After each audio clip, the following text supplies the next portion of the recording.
Sounds Okay. good. So, where did we leave off? Solandra just got her tattoo finished, and we fucked around in District 4. Yes. With a rock. Destroyed an angry rock.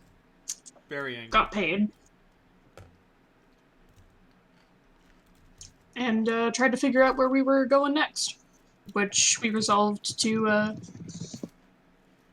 hit up the druids and elves in the wilds. Oh boy. Or we could still go to the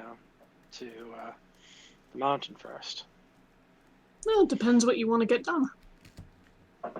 Well, after the week I've had, I wouldn't really mind killing things. But we could do that. Could do that in the Elf City too. Wait. So, Solandra. you want to try and match Clem's body count? No, well, if that's possible. Clem just shakes her head. It was like a big city. I don't know how many there were in there, but it was probably in the hundreds of thousands. That would be a new milestone for us. And slavers, every one of them. Achievement unlocked. And or slaves. Right. Achievement unlocked. Genocide! Oh man, damn it! You took the words out of my mouth. Genocide. Genocide is bad, kids. This is not one of those good achievements. This is one of those bad achievements where you look at your list and you're like, ah, fuck, oh no. And then you see the percentage of other people that have it, and it's just you. Yup. Yup, like you were the only asshole who did it, and you're like, come on, you guys weren't even curious, and they were like, not enough to do it, you prick. Do you guys know the theme to MASH? Yeah. Yeah. Mm-hmm. Okay. For some reason, the lyrics came to me. Genocide is painless. It brings on many changes. Oh. There's a loading ready run joke about that. I don't remember exactly how it goes. Anyway. So the Well, it's like Oop. they would never ever have made a movie, allowed that movie to be made nowadays. But the whole like theme of a character of like making fun of like suicide, just like no. I mean, there was 13 reasons. So. Brutal.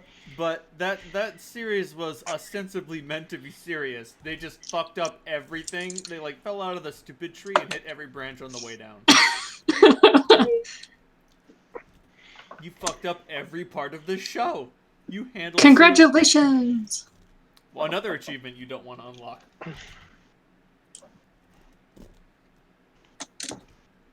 I'm sorry, it's not the stupidity tree, it's the insensitivity tree. Very, very brambly. Anyway, to the wilds or to the peak? Your choice. That's the question that Holt is posing.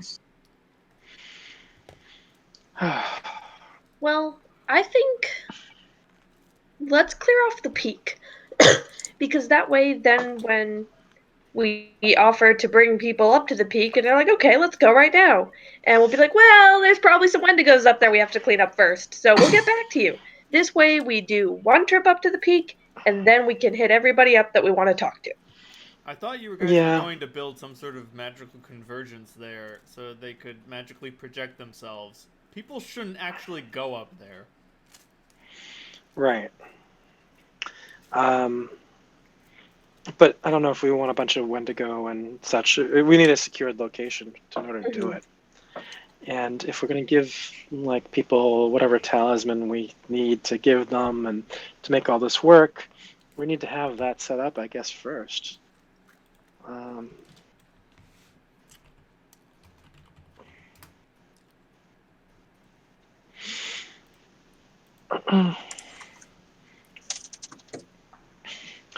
Well, if we go to the peak, we need to do a little research first. Oh? Yeah, well, I mean, it would be a good idea to know how to kill Wendigo and what are those other fucking things? Bunyip? Yeah. All kinds of monstrosities? Not Bunyip. What the I'm fuck not are saying. they? Well, if the Chosen made all these things from scratch, how is research gonna help? Oh, well, there's information about these things that Chosen didn't make all of them. I mean, Wendigo, as far as I recall, are like naturally occurring spirits. They're not undead. They're more like native demons. Yeah. Um,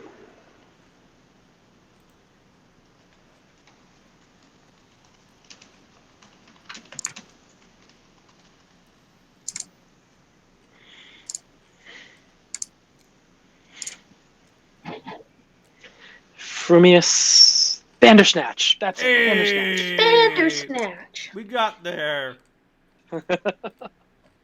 I have something for you, Reynold. In case Is we it a need it, Bandersnatch? I saved it. Oh, baby Jesus. That's the layout, yes, but I don't remember what's in all the rooms. Neither do I, so Hey! I just Whoa! saved the Macarena. image. We're halfway there. Wah!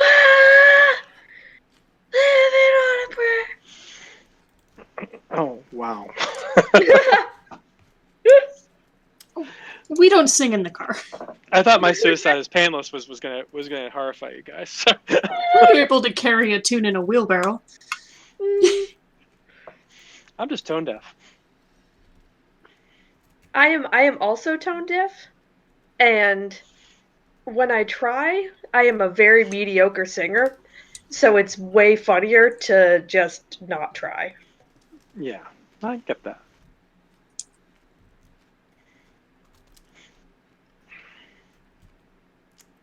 There's actually another series with a goblin protagonist called the Iron Teeth, which is also pretty decent.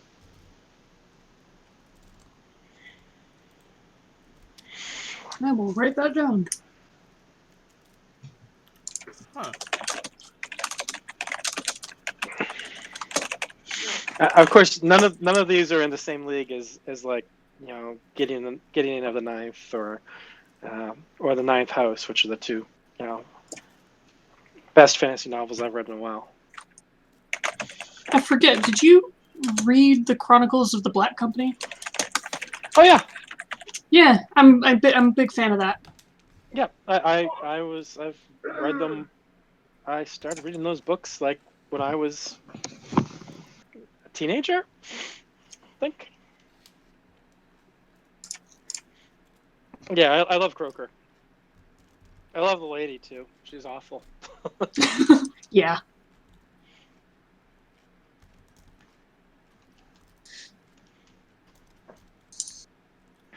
So is this your way of saying that you want to go to the library in Wind City? Yeah, I guess we should. I think that's a good idea. We can say hi to Alexander. Should probably ask my mom if there's anything else we might run into besides those things. Those are the ones that we saw, and we know we've heard were the principal guardians, but there might be other things to worry about. Is she going to accompany us? Well, she might be interested in it since it's kind of her. Atriel, Poof. here, girl. Hmm. You need something? Yeah, we're thinking of heading up to the mountain to do part one of your request. Just wondering, anything that the principal beasties that I've seen and I've observed for you have been Wendigo and Bandersnatch. Anything else up there that we need to worry about? I mean, if the Chosen have lost grasp of their laboratories, there are any number of unspeakable abominations. But those two are the principal villains you'd have to look out for. Okay. Well, it's good to know. I just need to, figure out if any of them have weaknesses that we can exploit, so that we're not like engaging in a battle royal every time we're walking anywhere. When dealing with creatures of this caliber, it's not about weaknesses you can exploit, it's about strengths you need to avoid. These creatures don't Sure. have weaknesses. They have talents. Well, they have things they're not immune to. That's true. That's the problem with like fucking demons and devils is half the time they're immune to your best tricks.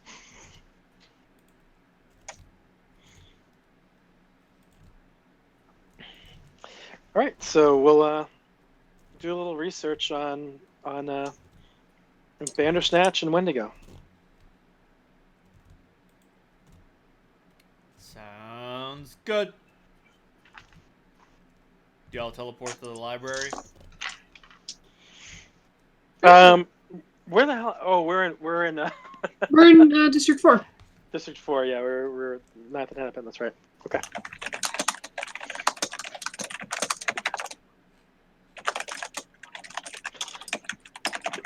And for the record, don't teleport directly into the library. Teleport outside of it.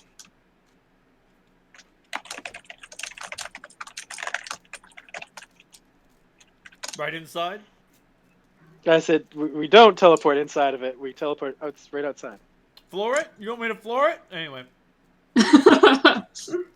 It's rude to teleport into someone's house. It really is. You That is teleport, you teleport outside the library and go in. And let's see if I accidentally teleport.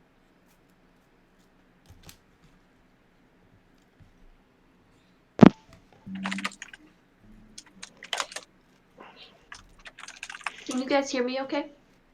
Yep. Okay. Yep. Monster wanted to sit on my chest, so now I've got my laptop kind of way down on my legs.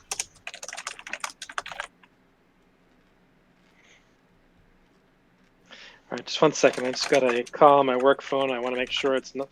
It's one of the many spam calls I get, not actually something from work. Huh.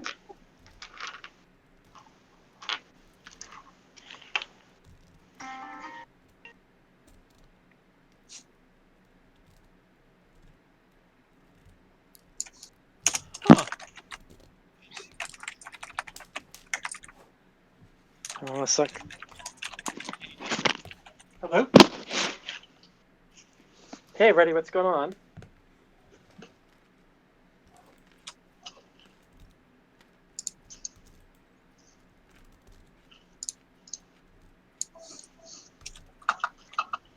Fuck.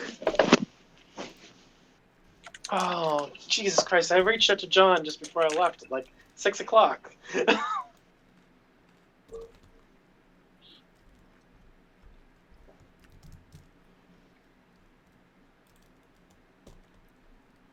Good man.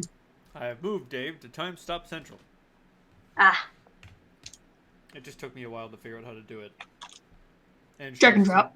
and shove some more salad in my face. Oh, I right clicked and hit move to.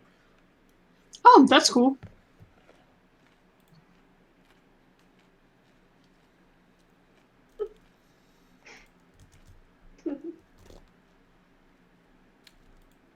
Oh boy. I am making plans. And just so I don't forget, so I can update my inventory accordingly.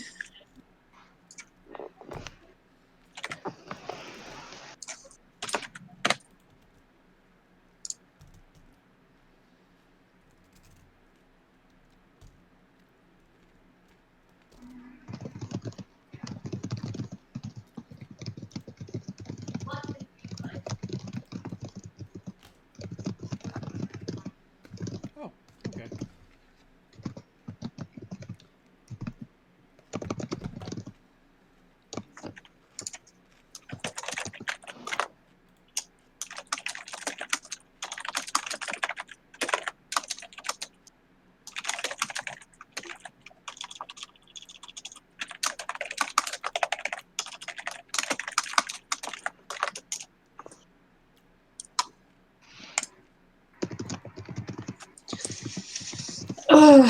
Poor Dave, stuck in an emergency. Mm-hmm. It's okay. These things happen. These things do happen.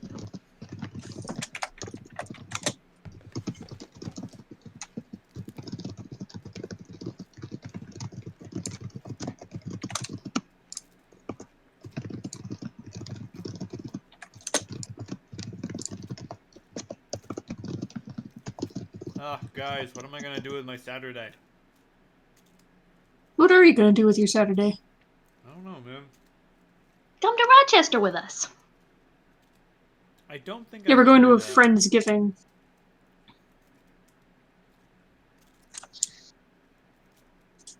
I don't know how far I'll away just- Rochester is, but I don't think I can swing it. About 8 hours. It's about an hour and 45 minutes away from us. Oh, okay.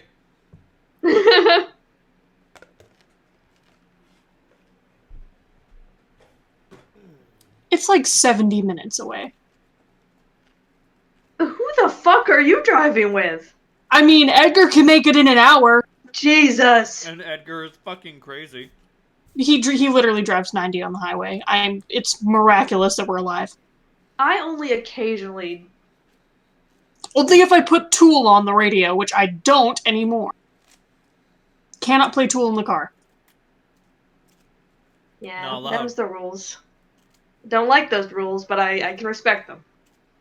Until we go out west, and it's just a stretch of highway where you can see straight for 5 miles, then I can put Tool on the radio. Right. Then you can Fear and Loathing in Las Vegas this shit. Yeah, exactly. Christ.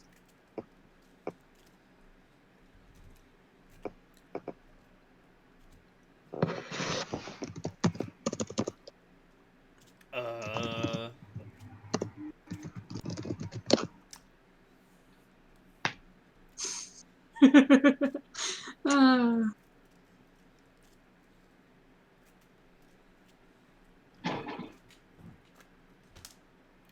Is it time for booze? it might be. What do you got? What do you think I got? Do you have apple pie? Mm-hmm. It could be something else. Like, you might have gotten tired of it. You might want to branch out. Try something new. Maybe there was a sale at the liquor store. I don't know your life. Alright, well, here's all you need to know about my life. I only drink like once every other month. That's not true. I had some mystery shots last Sunday. I was about to say, like, I feel you on that, Reynolds. I still don't know what they were. They were pink. that's something delicious. Yes? I think there's like a pink vodka. I think Kinky makes a pink version of their blue vodka. In my opinion, all drink should be pink because all drink should include grenadine. Yeah. Pidge making points I approve of.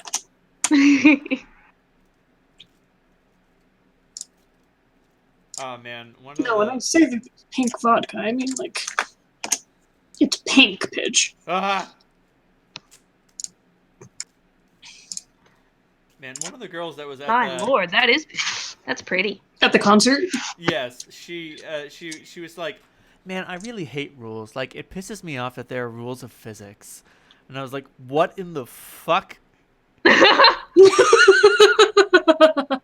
Like, same, but only because I still sometimes just get thinking about what I learned in physics class and getting really scared. Yeah, but like, you have to understand, it was the way she phrased it. She was like, fucking anarchy in the fucking observable universe, man. Excuse me. Oh yeah, I realized I tipped 125%. It'd be like that I do sometimes. that sometimes. Like, It's okay. It was $16 for 4 shots, and I was like, I'll just tip 20. I don't give a shit. And I was like, is that faux pas? Is that wrong to do? Should I not do that? I think that's totally fine to do. Okay. Like if I could afford it, I would tip stupidly high every time. 'Cause like, man, people got shit going on. It's a hard life out there. You see, I go out to eat so seldomly, I just tip, like, stupidly high all the time. I was showing one of the rooms in my dungeon for you guys to Adam, and he was like, "Why does that exist?" Was his first question. That's funny. Boy. Hope you guys go the right way. I sense pain in our future. Oh man, It wasn't blood. Somebody was just dripping pudding. Ah! I couldn't resist. I forgot that part. I mean, you did resist, Cap. You didn't start screaming or laughing or doing anything. You were just like, well, here comes the pudding pops. Here it is. You're the pops. Man, it sucks not being able to make Bill Cosby jokes anymore. Like, But there's so many other pedophiles to choose from. No, but there's only one pudding man to choose from. Oh, right. Yeah, I've heard that. Completely slipped my memory. Well, it was a big thing for me because one of our jokes was Bill Cosby riding an elder black pudding into combat, but now that we can't joke about that. Similarly, Man, pedophiles just spoil everything. don't they? Pedophilia was a mistake. Agreed. And like in Charles Barkley Shut Up and Jam Gaiden, one of the enemies is the Ghost Dad, which is a ghost, but it's just a ghostly version of Bill Cosby's face. And then you go to the Spaulding Research Facility, and the scientist working there is fucking Bill Cosby. And I was like, oh man, don't make me do the Bill Cosby voice. He's a rapist now. Oh wait, he wasn't a pedophile. He was just a rapist. My bad. I know, it's weird to say, just a rapist. In the year of our Lord, present year. There's different types of infinity, and like some infinities are bigger than others. Right, like rapist It's and like that. pedophile are both infinite crime. But somehow rapist is a smaller level of infinity. You know what, Pidge? I like that. I'm glad you phrased it that way. Cause like even you know what? Murder is on the infinity list, but manslaughter is not.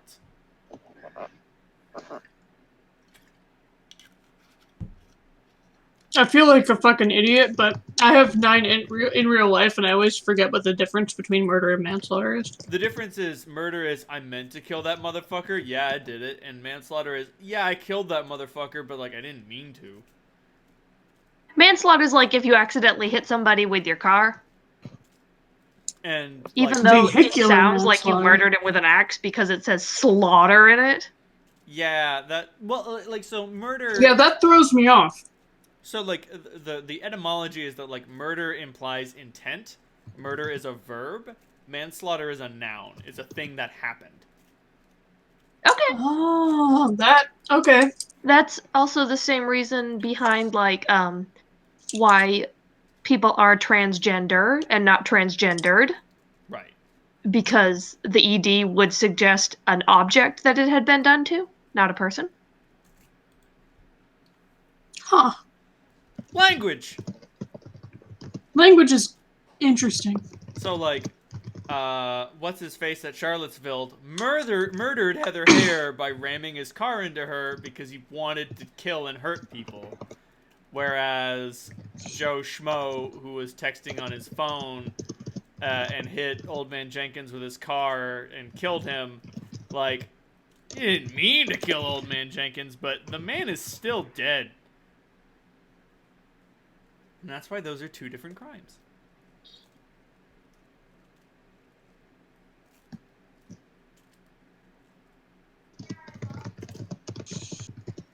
And then the degrees of murder are to what degree you intended to kill that person.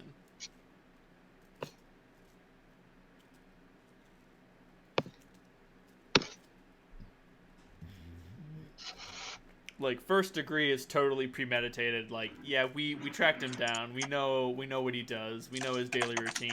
And We're gonna go in here, whack him, get the fuck out, and no one's gonna know it was us. Oh shit, we've been caught.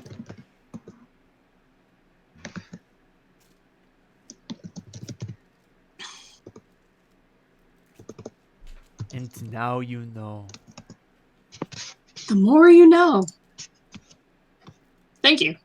And so that's why murder is part of the infinity, but manslaughter is not.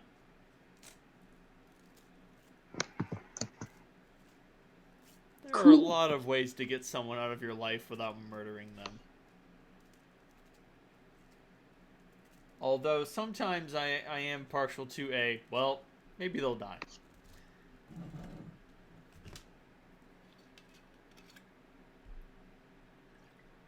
Listen, outlasting folks is a definite motivation for staying alive.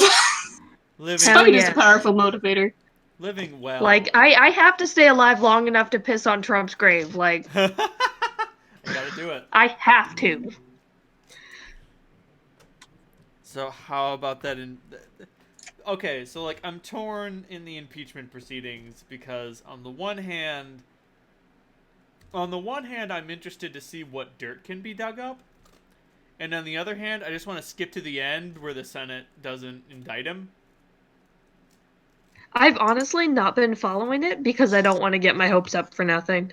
There's some shit that's coming out of the wash. There's some shit, bitch. So how much do you know? I literally know that there is a trial. Okay. That's it. So here's what's up. So okay. Give me the cliff notes. Donald Trump called up the Ukraine and was like, "Hey, we've held up this military aid because I want you to do me a favor." I can hear the quotes in that. Yeah. And he's like, "Don't worry, my attorney has all the details." And the president of Ukraine was like, yes, we would very much like this military aid. We will do whatever favor you want. And it seems as if Rudy Giuliani was trying... Wait, quick question. Shoot.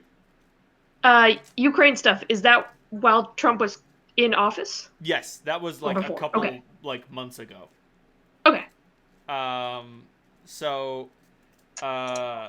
That was the phone call that triggered a whistleblower complaint that was like, "Excuse me, this seems to not be above board. Something appears to have gone wrong." Basically, it has been revealed that Trump's personal attorney, Rudy Giuliani, was told the Ukrainian president in uncertain terms. So, like, very sort of, "Oh, man, you should do us a favor. You should look into something." And that's something that it seems as if they wanted them to do is to investigate a Ukrainian energy company upon which Joe Biden's son, Hunter Biden, was, like, inexplicably put onto the board of. Like, he doesn't speak Ukrainian. He has no, like, as far as I can tell, he has no credentials as an energy company specialist. But they put him on the board, and they paid him $50,000 a month to sit there. Huh. That's, that's some shit. And so, and I mean, hey, if you think that that's suspicious, that's a decent thing to be suspicious about. But you don't ask the president of Ukraine to investigate it by withholding military aid. Because that means I want political dirt on this guy instead of I want you to reveal a corruption scandal. Right. If you are truly concerned about the corruption going on, you get the FBI involved. You call the FBI and you say, "Hey, there's some corruption in the Ukraine. The Ukrainian president wanted us to help him investigate it, or we think that this energy company is breaking American laws, so that means it's in our jurisdiction to investigate it. And I've held up this military aid to make sure that they play ball. And as soon as they agree to play ball, we'll give them the aid." But that's not what happened. You wanted Ukraine to look into it on themselves and give the information to Giuliani and him. Mm-hmm. And if that seems like a quid pro quo, this for that. And once the whistleblower complaint was revealed, the aid was released and the investigation never began. But the Constitution dictates that a standing United States governmental officer cannot receive anything of value from a foreign asset. So, if Trump wants the FBI to investigate Hunter Biden's perhaps dubious appointment to the position on this Ukrainian energy company, that's well within his prerogative. If he wants to hold the military aid as leverage over Ukraine to make sure that they play ball with the investigation, that's his prerogative. But you can't just say, Ukraine, do this, or you don't get the money. You can't do that. That's no bueno. That is accepting something of value from a foreign asset. And I mean, it's also a really shitty thing to do. But you know what? Impeachment isn't about doing shitty things. It's about the law. And diplomacy is all about applying leverage to who you're dealing with. That's true. If you have a form of leverage to implement, you implement that goddamn leverage. But yeah, and so witness after witness has testified that yes, he suspended the aid in exchange for an investigation into Hunter Biden. Not an investigation into corruption involving the company, not for a promise to investigate corruption more ardently in Ukraine, because Ukraine has a big corruption problem.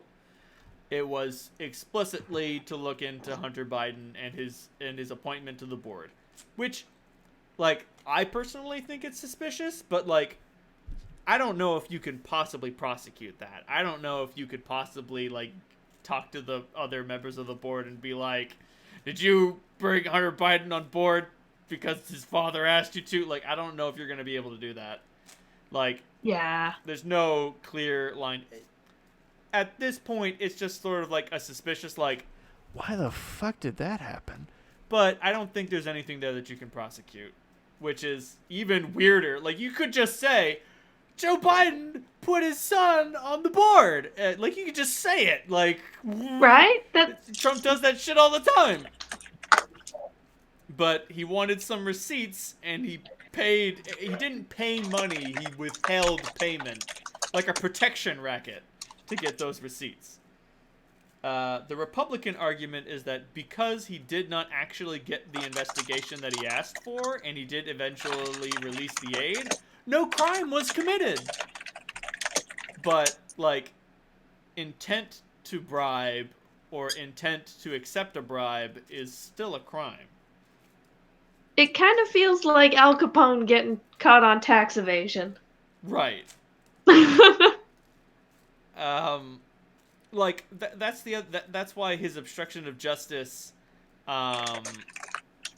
charges didn't merit impeachment, because the Republican argument was he tried to obstruct justice. 10 times he asked other aides and other people to be like, go do this thing that obstructs justice, and they just decided not to do it because they knew it was illegal. But I mean, like, just because you don't actually do the crime doesn't mean you aren't guilty of something. What's that, like, there's that billboard that's like, just because you did it doesn't mean you're guilty. What? Holy shit. Where's that? Let me see if I can find it now. But the thing that really brought some shit to the forefront is that Ambassador to the EU, George Sondland, is that his name? I think so. He said, oh yeah, everybody knew about it. Mike Pence knew about it. He mentioned a bunch of other government officials who were like, oh yeah, no, Jesus Christ. The Office of Larry L. Archie, Attorney at Law. Okay, so like, oh man, there's a character in the Shadowrun game we ran who was a dwarven attorney for Seder Krupp named Harry Grubb. What sorry. a great name. Harvey Grubb. Harvey Grubb. When he went underground, he changed his name to Harvard Grubly. He sent out a bunch of advertisements on Jackpoint that were like low grade trid recordings from comlinks of like gangbangers in the hood shaking his hand and being like, "Thanks, Harvey." And just like the advertisement was someone with a better voice than him being like, "Have you been falsely accused of a crime?"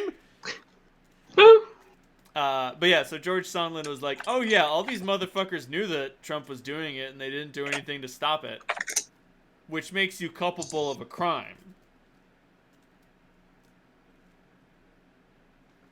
Oops. So, if this impeachment went through, and it won't because there are enough Republicans in the Senate to be able to overturn it, and they're never going to indict their guy, it's just not going to happen, then quite potentially, like, best case scenario, we could suddenly have a President Nancy Pelosi.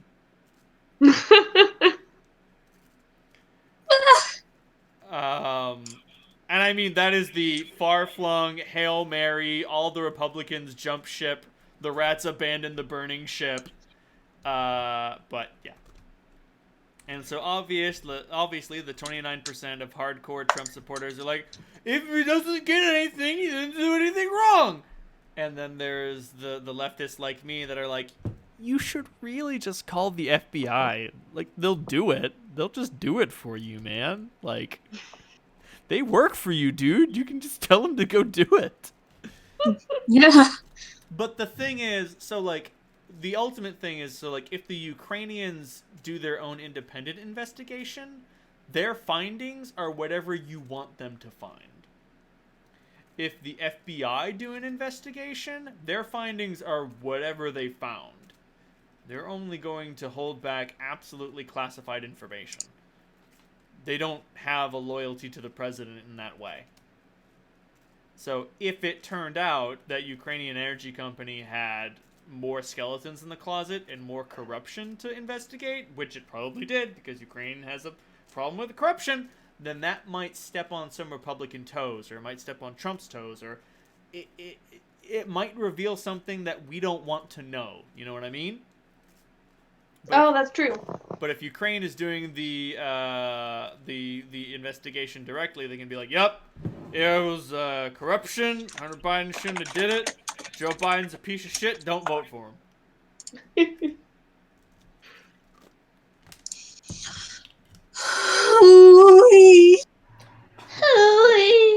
And that's just about everything you need to know. Thank you. You're welcome. That was way easier to follow than any other bullshit. Yeah. Do you ever watch Patriot Act on Netflix? I don't. Tell me more.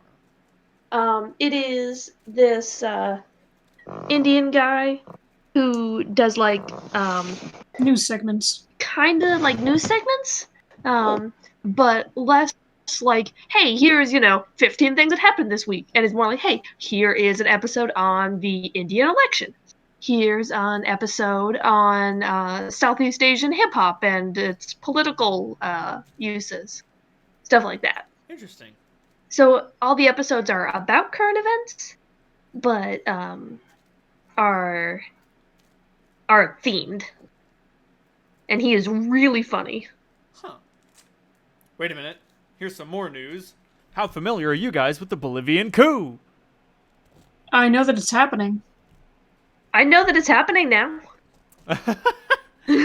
So, let me explain the Bolivian coup. Certainly. I don't remember his name. I'll just go with his last name because I remember it. President of Bolivia, Morales, is a decent dude who's been busting up income inequality and, like, doing socialist things. He's not a full-on socialist, and it's not a full-on, like, workers taking back the means of production, but it's very left-leaning policies that are...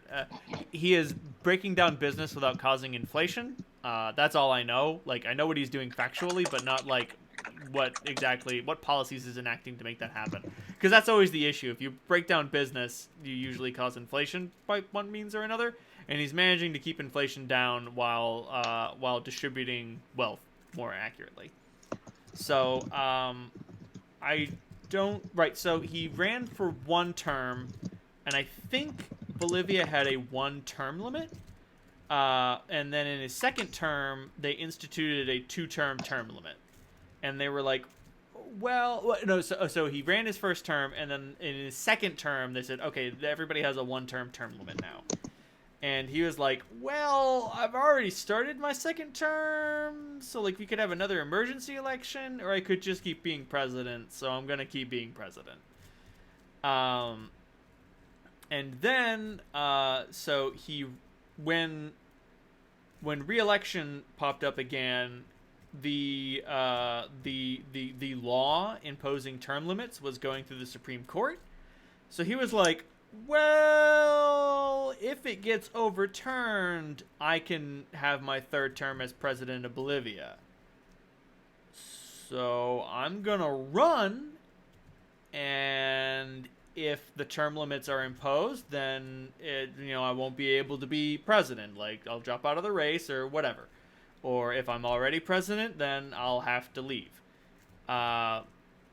But I mean, like, it never came to that because the law was overturned. So we don't know what he was going to do if the law had been upheld. But it got overturned, so term limits go bye-bye, and he won the election in accordance with the quick vote. So it wasn't a complete voter tally. It was just a quick vote. I don't know exactly how the Bolivian electoral system works. I just know that there's a quick vote, and then there's, like, a regular election thing. But he won the quick vote, and his right-wing opponent said, well, there are a lot of irregularities going on with the Morales campaign. There's a lot of irregularities in this election that we want investigated.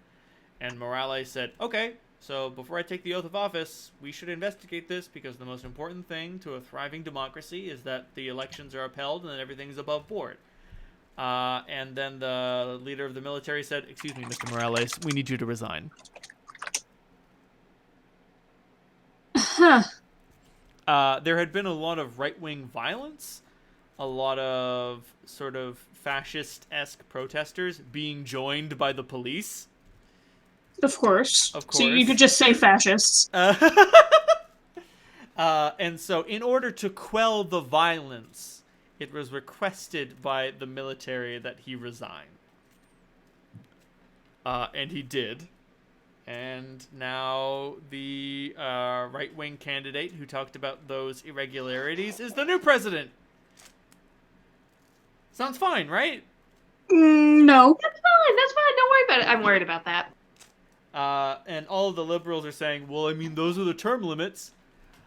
But if you'll recall, the law regarding term limits was deemed to be unconstitutional and was thereby overturned. So what are they complaining about? And when I say liberals, Sounds like some bootlicking bullshit to me. when I say liberals, I mean American liberal pundits. Gotcha. Yeah. Gotcha. Yes. So bootlickers. So bootlickers, yes. Loot bickers. Wait. Let me do it.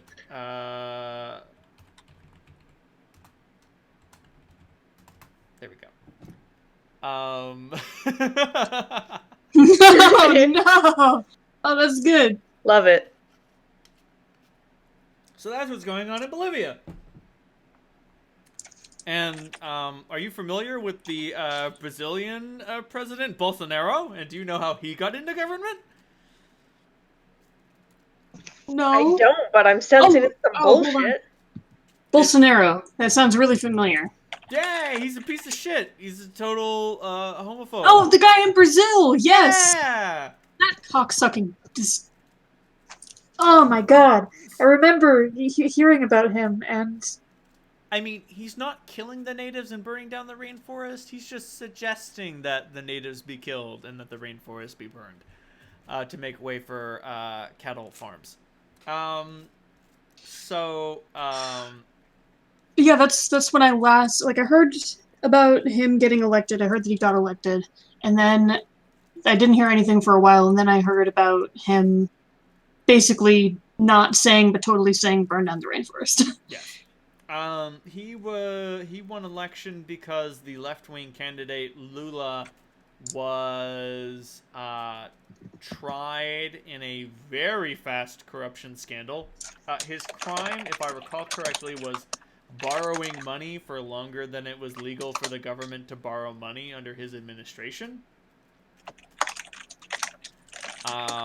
And as it turns out, the judge who convicted him has become the super justice of the Supreme Court, which is a position that Bolsonaro created expressly for him. Huh. Huh.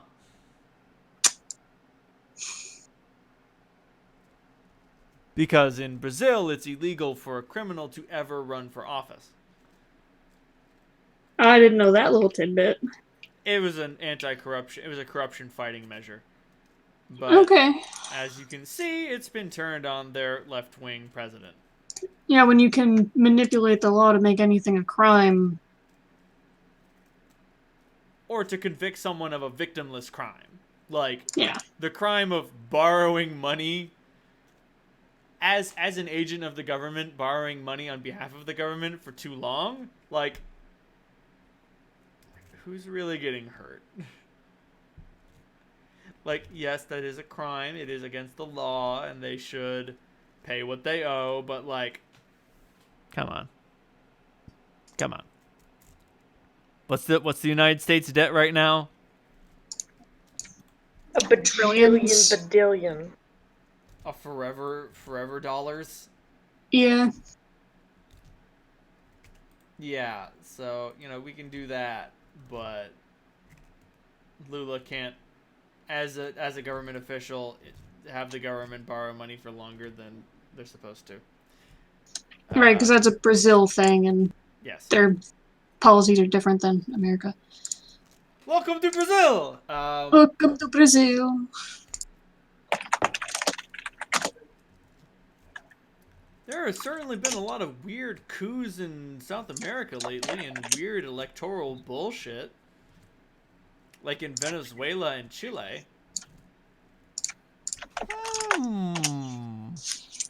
It seems as if the CIA has been awfully busy.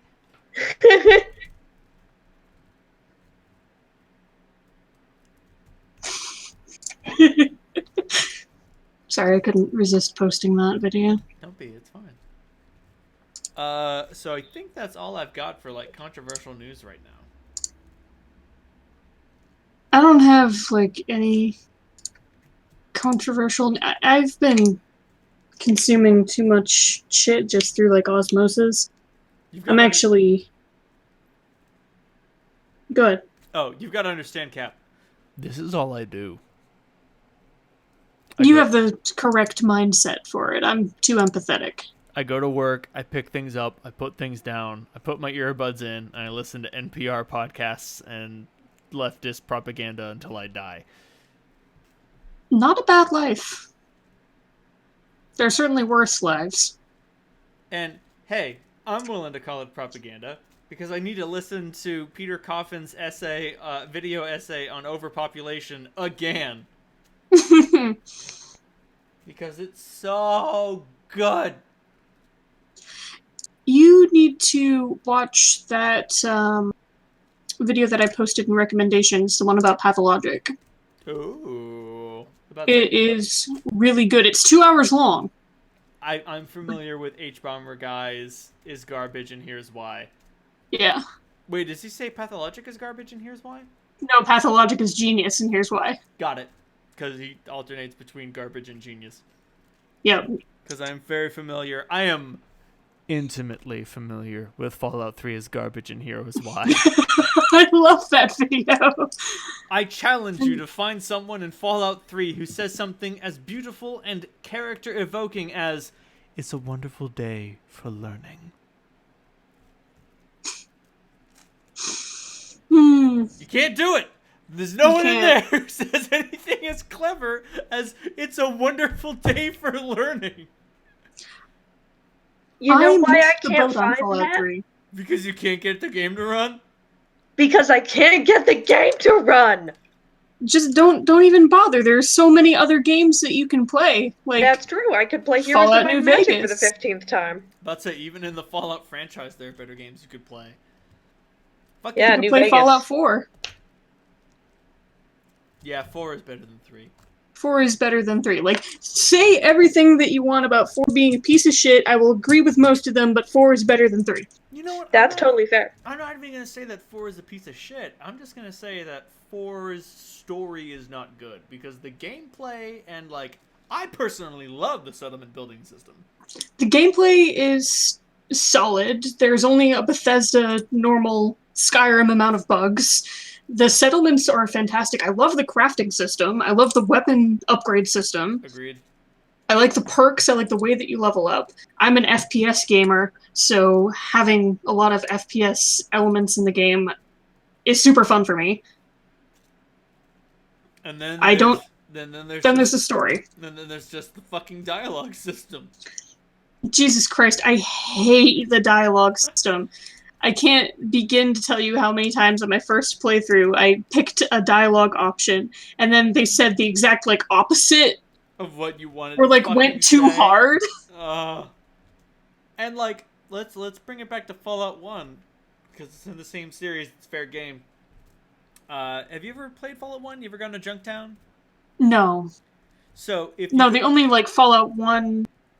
I don't think that you have a Fallout 1 run on your channel. You have Fallout 2. I do! No, I do have a Fallout 1 run. You do have a Fallout 1 run? Okay. I do! I did One miss I have run. out- not watched it.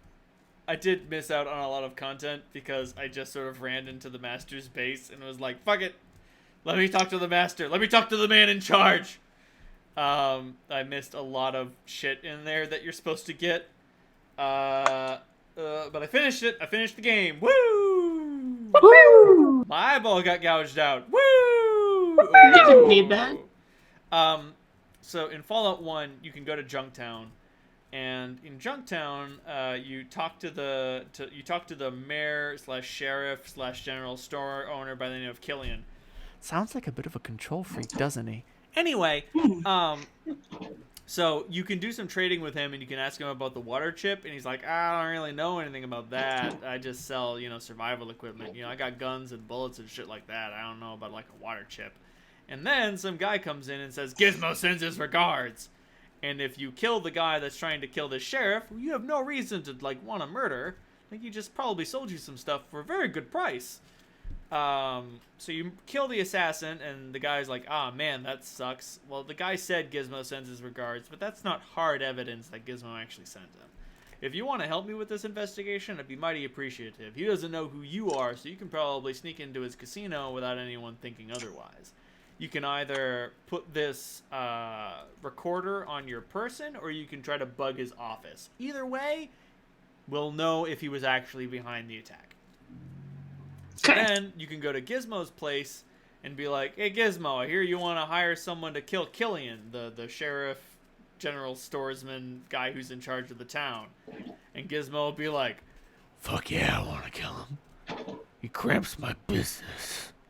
I should mention that Gizmo is played by Jim Cummings, and Jim Cummings is impersonating a 500-pound man, because Gizmo is a man who is so fat he cannot leave behind his desk. And so at that point, you can either use the bug hidden on your person to be like, speak into my chest, please, and say that again. Or you can plant the bug in his office on his bookshelf. And then eventually Killian will be like, yep, that's everything's above board. Let's bring him in. And you can join Killian to bring him in. Or if you want, you can work for Gizmo to kill Killian.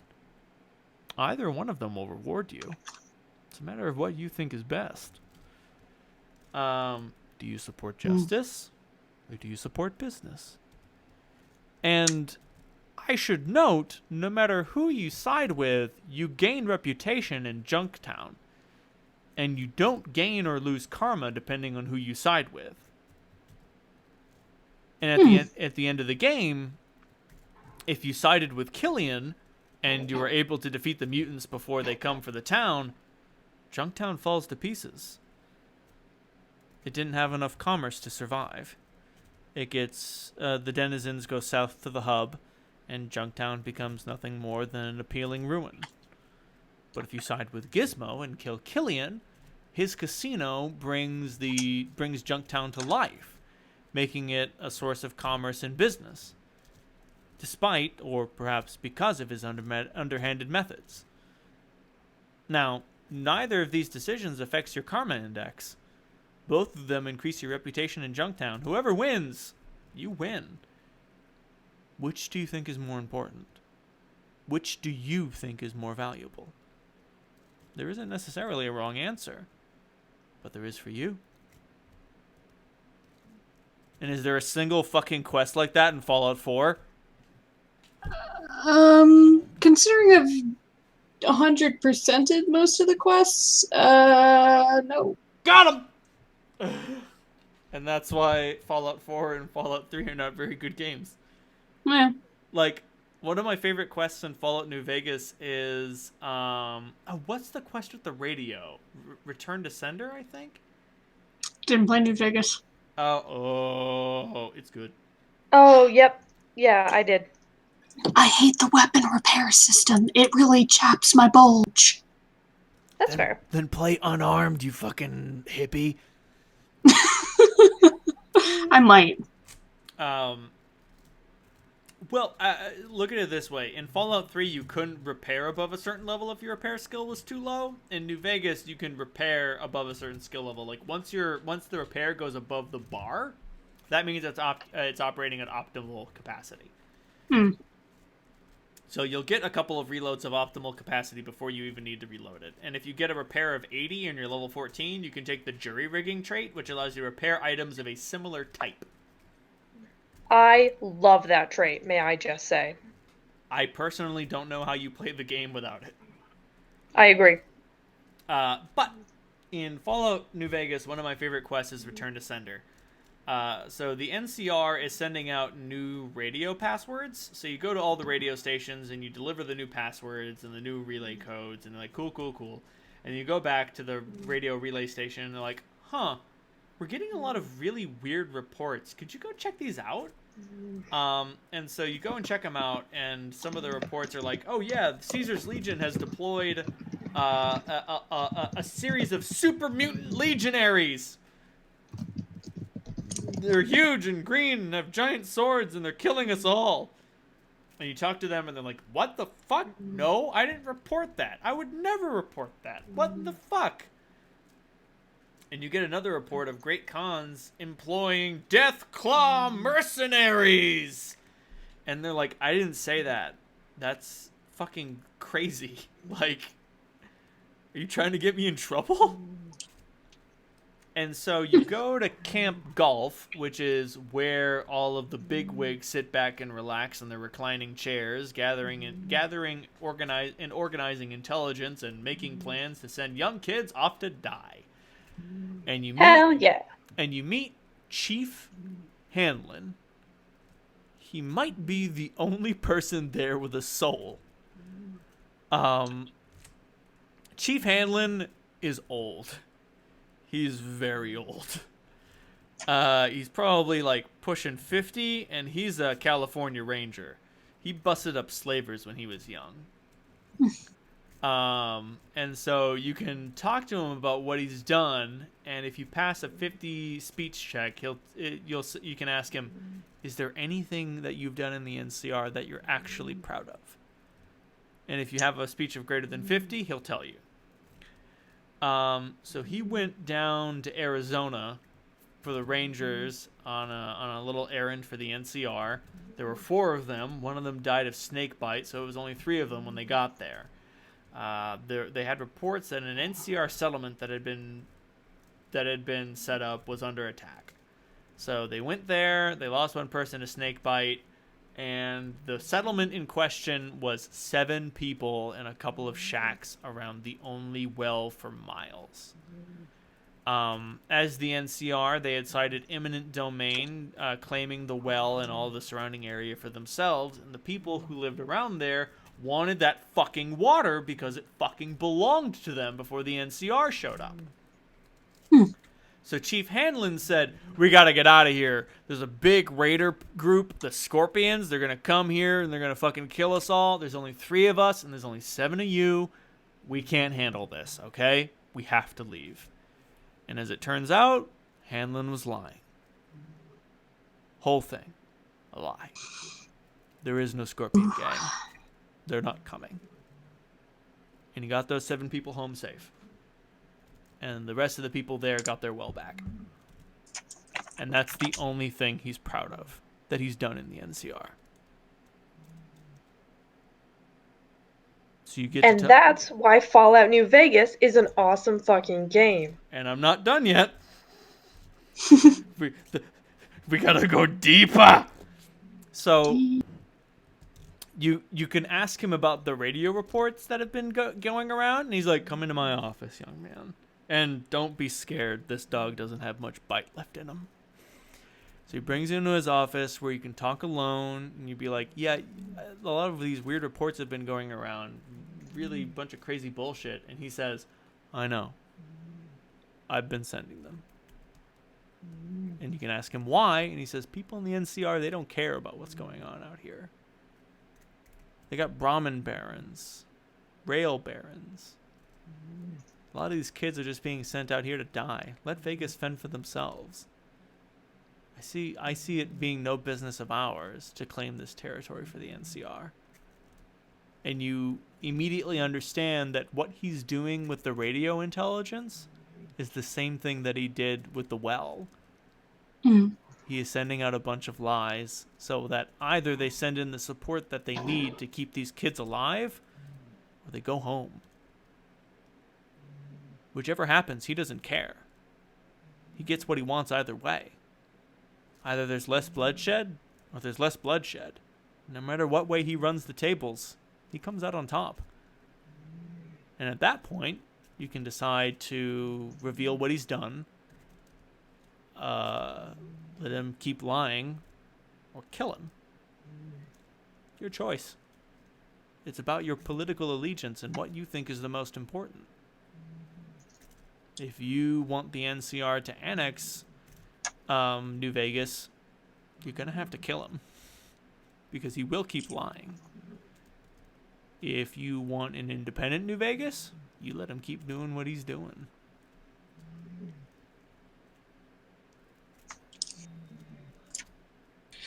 Oh man. And that's why New Vegas is a very powerful game.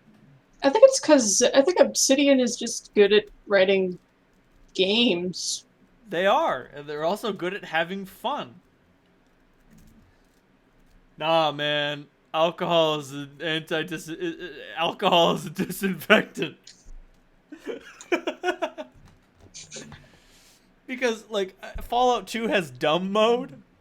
If you have an intelligence of 3 or lower, you're an idiot and you can like fucking talk to dogs and shit. But you can't have normal conversations with non-plot critical NPCs. You just can't do it. You're too stupid. And so Outer Worlds also has that. And Fallout New Vegas had a little bit of that. Fallout New Vegas didn't lean into that super hard, but there are certain conversations There's you some can only moments. have. Yeah. Like, you can recruit Arcade Gannon if you're stupid. No, I'll be fine out in the wasteland. I've gotten this far. And he'll be like, I should keep an eye on you. You need a babysitter.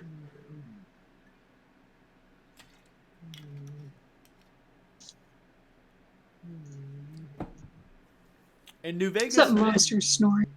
Yes, It is monster snoring. And New Vegas has a lot of shit like that.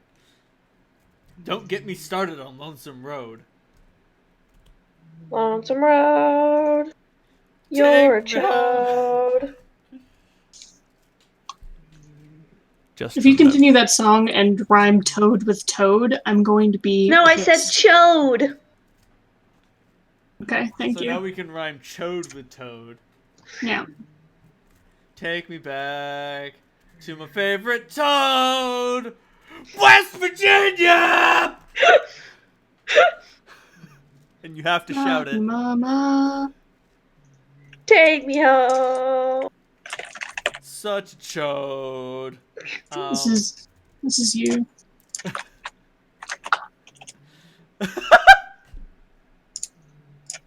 How did I know this was gonna happen? Oh, like, we're getting a variant of Screaming Cowboy. It's gonna happen. You are. Oh.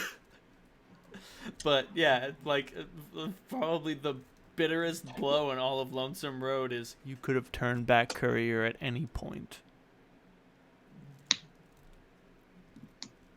He didn't. And you're like, yeah, but I play games, so I do things. And then, of course, Dead Money has Father Elijah's speech about your Pip-Boy. So, Fallout 1 and 2 don't have a Pip-Boy. They don't have objective markers. You have a diary that will tell you basically what you need to do. It's Morrowind gaming. Yeah. Like, oh, you need to go here and do this. Okay, well, that's enough. I'll just chat around and figure out who I need to talk to and what I need to do. But in 3 and New Vegas and 4, you have an objective marker that tells you where to go. But at the end of Dead Money, Father Elijah mocks you for your Pip-Boy. He tells you, that computer on your wrist has made you weak. It tells you where to go and you just go there. It tells you what to do and you do it. You don't ask questions, you don't figure things out, you just do what it tells you to do. And that's what led you here to me. If you had a brain in your head instead of a computer on your arm, you would have avoided that radio signal. But you walked right into my trap. Oof. And like, where is the lie? I mean, that's just truth. That's just the truth. My Pip-Boy told me to follow the radio signal, so I fucking did it! And then I got trapped and enslaved for a little while. It's a little bit of enslavement between friends. He is not our friend. Father Elijah is probably one of the most evil NPCs in the entire fucking game. And you can consign him to an eternity of horror and pain. Because what he wants to do is take the hologram technology from the Sierra Madre and create an army of invincible soldiers. Because the holograms can't be physically damaged. And the hologram emitters, they can't be damaged with conventional weaponry. So, if you set a couple of hologram emitters out there, your opponents just fucking die. Like, the holograms just shoot fucking lasers at them. And their brain turns to fucking cheese. Oops.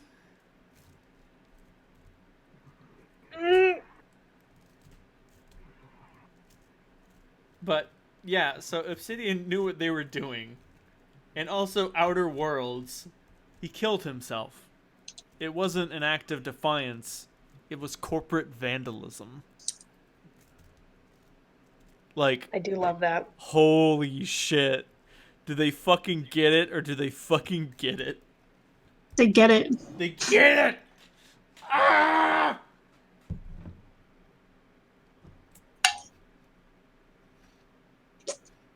That's the tea, babe. That's the tea, babe. Take a sip, you bonch.